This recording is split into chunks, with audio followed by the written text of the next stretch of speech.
All right, let's pull back the curtain on the hidden economic forces that pretty much run our world. We're going to figure out why things cost what they do and what happens when the super clean logic of the market bumps up against the messy reality of things like taxes, monopolies, and, hidden costs. Okay, let's get into it. You've probably wondered about this, right? It feels totally random, but I promise you, it is not. The answer is all about the fundamental push and pull of the market. These forces are always at play, whether you're buying a cup of coffee or even negotiating a salary. This simple question about a water bottle, that's our way into the really powerful world of supply and demand. So to really get how real markets work, with all their messiness, we first have to build a simple, kind of perfect world version. It's what economists call a perfect market. Think of it as our blueprint for understanding how a price is born in the first place. Let's start with us, the buyers. Demand is actually pretty intuitive. I mean, the cheaper something is, the more of it we want, right? If a brand new smartphone was only $10, we'd probably all own like 5 of them.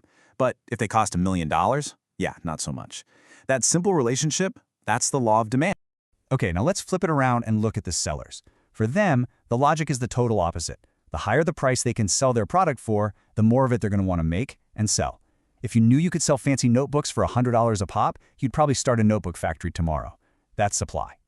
So you've got buyers wanting low prices and sellers wanting high prices. How in the world do they agree? Well, look at this graph. You see the demand curve sloping down and the supply curve sloping up. And that point where they cross, that's the sweet spot. It's called market equilibrium. It's that one magic price where the exact amount sellers want to sell is the exact amount buyers want to buy. The market just naturally finds its way there. But what if the price isn't at that perfect sweet spot?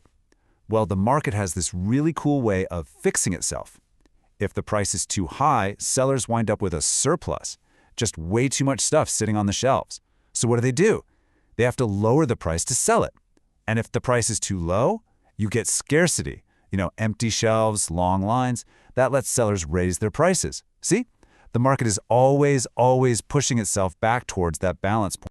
Okay, so that's our perfect little market, humming along beautifully. But the real world isn't so simple. Other forces get involved. So let's throw a wrench in the works and see what happens when the government steps in and adds a tax. This is our first big disruption to that simple balance. Now, you might think that if the government puts a $1 tax on, say, ice cream, the shop owner just adds $1 to the price and you pay for it. Easy. But it's almost never that simple. There's this whole concept called tax incidence, which is all about figuring out who really ends up paying for the tax. And the answer all depends on how sensitive we, the buyers and the sellers, are to a price change. The best way to think about a tax is as a wedge. It literally drives a wedge between the price you pay at the counter and the amount the seller actually gets to put in their pocket. So the buyer pays more than they would have, the seller receives less, and the government, well, they get to keep that difference. That's the tax wedge. So who pays more of that tax? Let's look. This first graph shows what happens when demand is inelastic. That's just a fancy way of saying it's for something you'll probably buy no matter the price, like medicine you need. See how steep that demand curve is? Well, the tax wedge shows that the price buyers pay goes way up, but the price sellers get only goes down a tiny bit. That means we, the consumers, end up carrying almost the entire weight of that tax. Now let's check out the flip side. This bottom graph shows elastic demand. This is for things you're really sensitive to the price of. Think luxury goods. If the price goes up, you'll just buy something else. Notice how much flatter that demand curve is?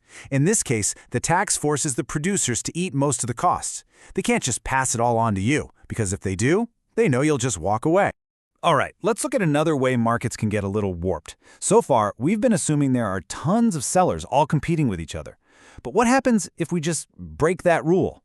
What if there's only one seller for the entire market? Welcome to the world of the monopoly. This table lays it all out, side by side. In perfect competition, you have tons of firms that are price takers. They just have to accept whatever the market price is.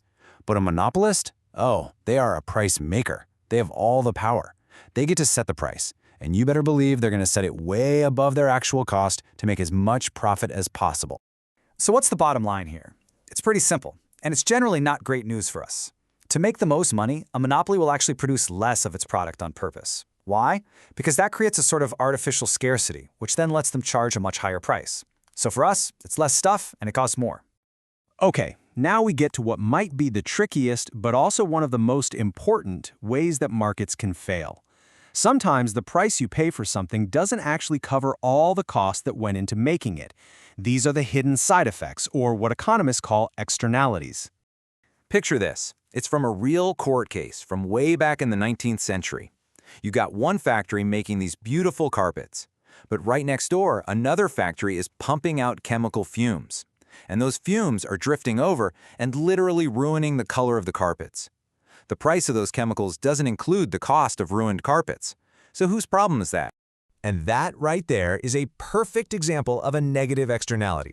It's a cost, in this case pollution damage, that's forced on someone who had nothing to do with the original deal. The market price for those chemicals is just plain wrong because it's completely ignoring this huge hidden cost. This graph shows the problem perfectly.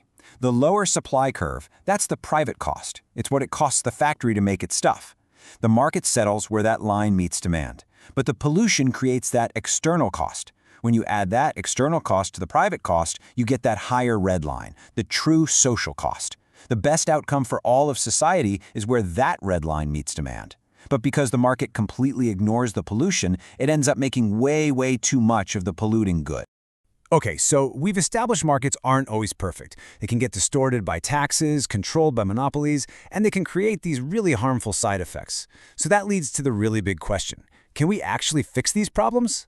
Well, one really fascinating idea from an economist named Ronald Coase is that maybe the people involved can just figure it out themselves. This is called the Coase theorem, and it basically suggests that sometimes private bargaining can get you to the best solution without any need for the government to step in. But, and you knew there was a but, right? This is a big one. The theorem only works if two very specific things are true. First, property rights have to be crystal clear. Like who owns the right to clean air? The carpet factory? The chemical factory? And second, it has to be cheap and easy to negotiate. Now just imagine trying to get millions of people to all agree on one deal with a giant factory. In the real world, these conditions are often just impossible to meet. So when just talking it out fails, we often turn to the government, and they've got a couple of main tools in the toolbox. One is what's called a Pigouvian tax, which basically means you tax the bad thing, like pollution, to make the polluter pay for the damage. The other is just straight-up regulation, like setting a legal limit on how much a factory is allowed to pollute. And that really leaves us with this final, critical question. Look, markets are unbelievably powerful engines for efficiency and creating wealth. But, as we've seen, they have some pretty serious blind spots. So when they fail, when they make messes, like pollution, who should be on the hook to clean it up? The company that made the profit? The consumer who bought the product? Or is it all of us, as a society, acting through the government? The answer to that really defines the kind of world we end up living in.